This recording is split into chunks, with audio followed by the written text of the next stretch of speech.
bientôt sortir. C'est un livre qui va sortir le 31 mai, mais quand on lit rien que le titre, je suis né la même année que le PSG. Regardez le sourire déjà tout de suite de Je suis né Stéphane. la même année que Tombé dans le Paris Saint-Germain quand, Grégory?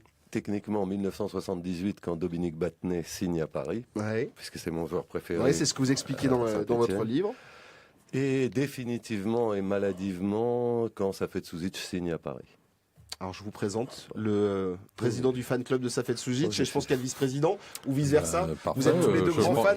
Je m'incline devant tous les supporters qui l'ont été avant moi. C'est le privilège de l'âge, mais c'est Quand tout. on ouvre le livre, on a le droit à Safet Suzic, à Mustapha Daleb, à Ronaldinho, enfin il y a toute une liste Javier comme Pastore. ça. Et Javier Pastore. Il arrive à nous donner à croire qu'il était là avant, aujourd'hui. Il est une espèce de trace du PSG d'avant les Qataris, alors même qu'il est arrivé avec les Qataris. Pas faux. Mais ça ressemble au PSG de toujours. C'est même rassurant d'une certaine façon. Même quand ils sont les plus puissants, premiers du championnat longtemps à l'avance, ils peuvent encore nous décevoir ou nous surprendre désagréablement. Ce qui est quand même... Il faut y arriver après tous les titres qui ont été enchaînés, réussir à laisser sur leur faim les supporters.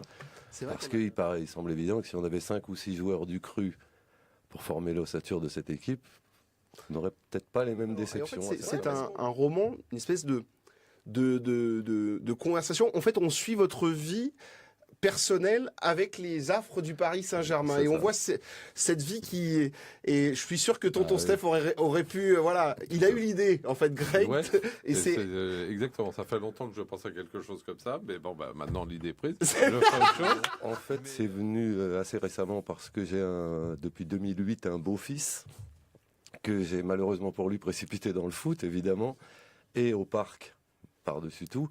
Et que quand je le taquinais, quand il avait 10-11 ans, une de mes grandes facéties désagréables, c'était de lui dire pour finir, mais je sais pas pourquoi tu essayes de discuter avec moi, je suis né la même année que PSG. Ce club coule en moi, tu peux pas avoir raison contre moi.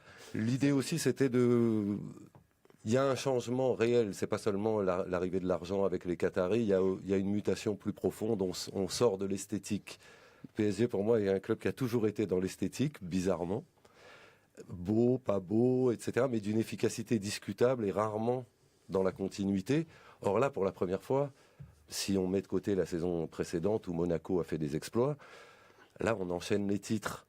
Alors pour un supporter parisien historique, c'est très perturbant. C'est-à-dire avoir un PSG...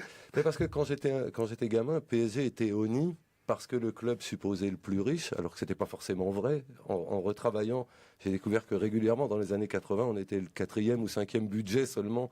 Mais pour toute la France, j'allais dire toute la province, c'est un peu... Les régions, maintenant, faut dire régions, régions parlons des régions. Pour pas vexer les bouseux. Mais je rigole, Mais ça, évidemment. Oh là là, Il j'ai était des entendu. problèmes, moi encore. Il était entendu que PSG était le club le plus riche, le plus puissant, ce qui nous valait pas mal d'animosité et ce qui déclenchait chez nous, en retour, énormément de moqueries.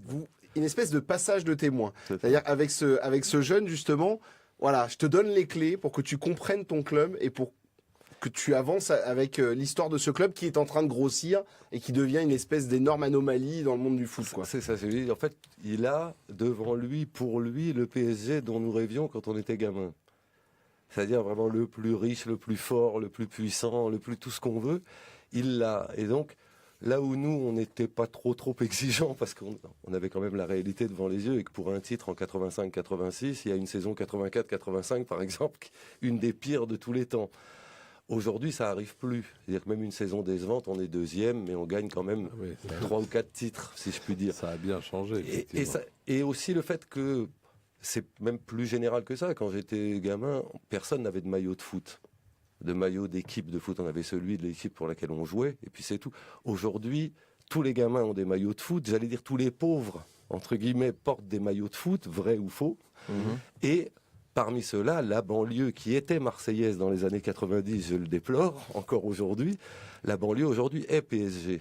Le rap est PSG. Partout, PSG s'est imposé. Je vous dirais que Marrakech est PSG. C'est vrai aussi. Ouais, oui. Non, mais j'en c'est ai vrai. vu partout. Mais oui, des C'est vrai. maillots du Alors que PSG. Marrakech Mais est très OM. À Dakar, il y a des Oui, supporters de on voit PSG. des maillots du PSG partout. La marque est en train de se développer un petit peu partout. Et ça change tout parce que nous avions une espèce de position de conflit ouvert avec le reste du monde. Alors ça tombe bien quand on est adolescent, comme on est en guerre. PSG fait un parfait vaisseau. Aujourd'hui, c'est complètement différent. C'est un PSG qui doit assumer et assurer son rang, qui doit des trophées à ses Puis c'est supporters. une équipe aussi qui a un pouvoir de séduction.